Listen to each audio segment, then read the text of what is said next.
Aww. They grow so fast. Oh, hey there, second grade. I was just looking at pictures of Nash when he was a puppy. Do you want to see how cute he was? Look at him. He's so cute, so little. Oh, so precious. That was like 2 years ago now, which just seems crazy. The fact that, you grow so quickly. 2 years ago, I mean, it kind of seems like a long time. Not even quite 2 years. He's only a year and a half, a little bit over. But he is growing through the stages of development, or should I say he's going through his life cycle. So this was the beginning of his life cycle. It was his puppy phase. So precious. He's so cute. And he, just like all living things, has grown and, progressed through the stages of development. You've done the same thing. You were once a cute baby, and now you're an even cuter second grader. Look at that. Today, what we're going to do is we're going to take a look at animal life cycles, which is why I was looking at pictures of Nash. Nash is an animal. He is actually a mammal, and we'll talk about that in a minute. And so he goes through a life cycle that is very similar to ours. Earlier this week, we talked about plant life cycles. Plant life cycles and animal life cycles are a lot different. I mean, because no animal starts out as a seed. They do start in eggs, though, which we'll talk about. So when we are talking about animal life cycles today, we are going to take a look at insect life cycles and mammal life cycles, because even though they're both animal life cycles, they're very different from each other. Or should I say they're quite different. There are some similarities though. So we're going to talk about insect life cycles, then we're going to talk about mammal life cycles, and then we are going to compare them using a Venn diagram, which we learned about in compare and contrast video a couple weeks ago. And then we will wrap up our video. So with that, let's just look at Nash again. Look how cute. Look how cute. So cute. And we will wrap up our video, say our goodbyes, and it'll be Friday's video before you know it. So let's get started. We learned about life cycles. We learned about plant life cycles, and there's a couple things before we talk about animal life cycles I just want to, for us to remember. A life cycle is the stages of development and growth living things go through. Life cycles are continuous. This means that after the last stage, the life cycle restarts. So we talked about this in terms of plant life cycles earlier this week, and now we're going to talk about these two facts in terms of animal life cycles. As our I can statement, I know that we talk about it in the beginning, or you see it in the beginning of the video, but I wanted to talk about it again. And that is, I can compare the life cycles of an insect and a mammal. So today we are going to be learning about the life cycle of a butterfly, which is an insect, and the life cycle of a deer, which is a mammal. And then we'll compare them at the end. Before we get started on insect life cycles, let's talk about some insects that we have in our world. You can you name any insects? Some insects that we see are butterflies, moths, ants, ladybugs, and even flies. They're all insects, which means they all have similar life cycles.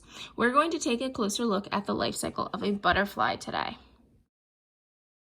Let's get started. Stage 1 of a butterfly life cycle, or an insect life cycle, is when an adult insect lays eggs. So here we can see some eggs laying on a leaf. Insects are born with eggs, which are different than ours, but we'll talk about them when we talk about mammals. Stage 2 of an insect life cycle is the larva. Out of the egg comes a caterpillar. They eat lots of milkweed, so the caterpillar is the larva stage, and you can see it circled there in red.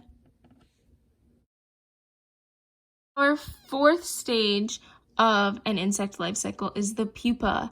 The caterpillar hangs upside down and makes a chrysalis. So the chrysalis is formed in the pupa stage of a butterfly life cycle. And our fourth stage of the insect life cycle is the adult butterfly. So the caterpillar comes out of the chrysalis as a butterfly. And just like we talked about, now the butterfly is going to lay eggs and our life cycle is going to repeat. Do you think the insect life cycle is going to be very different than the mammal life cycle? Let's find out. Just like we did with the insect life cycle, let's talk about what mammals are, or if any mammals that we see or know about. Can you name any mammals?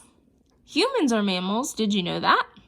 There's also deer, tigers, dogs, cats, and dolphins. Today we're going to take a closer look at the life cycle of a deer. Stage number 1 of the deer life cycle is the fawn. The fawn is a baby deer. It is comparable to human babies and or toddlers. Stage number 2 of the mammal life cycle is a yearling. A yearling is a young deer. It is comparable to a human child or even a teenager, but their ages aren't the same, just their stage in the life cycle is the same. A yearling's only 14 to 18 months old. And the third stage of a mammal's life cycle is the adult form. And deer actually have 2 different adult forms. They have a female and a male. A buck is the adult male form. It's an adult male deer. A doe is an adult female deer. We're going to use this Venn diagram to compare and contrast insects and mammal life cycles.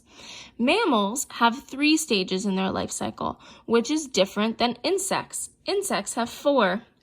In the mammal life cycle, the mother gives birth to the fawn. In an insect life cycle, it hatches from the egg. In a mammal life cycle, the adult stages has a name for a male and a female. So there's 2 different names in the adult stage. In an insect, they only have 1. Insects form chrysalises and mammals do not. But they're not all different. Both mammals and insects are animals. Even we are technically animals. And second, both have an adult stage, even though they have some different names. Alrighty, Spideys. You get it? Spideys, spiders, insects. Ha! Life cycle of insects. That was a stretch. That wasn't very good, but you know. All right, so let's wrap up our video. It is time to kind of think about what we've learned, and we've learned a lot. We've learned a lot about life cycles over this week. I mean, we started with plant life cycles back on Tuesday. Today, we talked about insect and mammal life cycles. We compared them. We saw all their differences, the amount of stages, the differences in the stages, but we've also realized that there's some similarities, and I think it's really cool. It's a really fascinating thing, you know, that all living things go through a progression or grow as they live and they develop. And it's awesome. Not only, you know, as students, you're going to continue to grow and to develop, but as human beings or as mammals, you're going to go through these stages. And I just think it's so fascinating. It's so beautiful. I think it's beautiful. Anyway, let's wrap it up. Our I can statement today was I can compare the life cycles of an insect and a mammal. Go ahead and check that off because that's what we did. We took a look at insects, we took a look at mammals, and we compared them using a Venn diagram. And I had a lot of fun today making this video, looking at pictures of Nash. Oh, missed that little puppy stage. And I will see you tomorrow. Like I said, before you know it, it'll be Friday's video. So have a great afternoon. I miss you and love you all. Bye.